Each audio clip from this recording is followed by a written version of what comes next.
प्रतिमा recording studio Sheikhpura.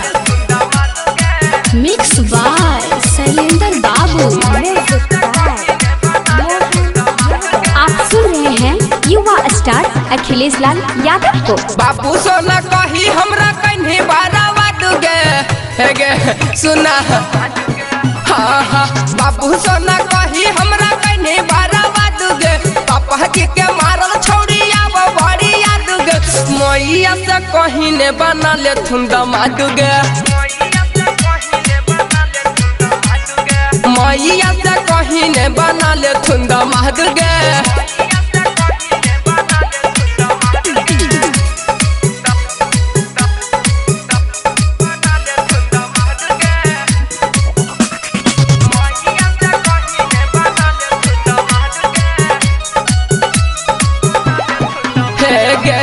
तोरे नाम कर देबो अपन खेत गे। किन के ले आई देबो बालवा के सेट गे। मानो ना किन के देहब हम तो रह सकता बैठ गे। चाहे बिक जी तो पापा वाला खेत गे।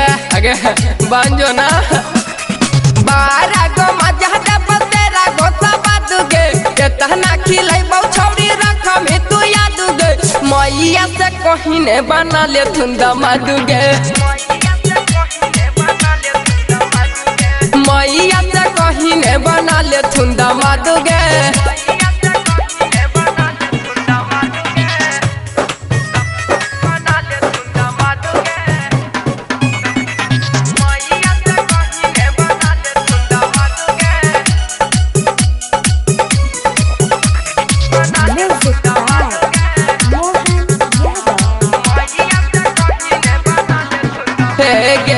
छेजिलाल कह हमर मानी ले कहनामा।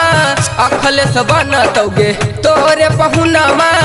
गे सुना छौड़ी एह न कर तू गुमान गे।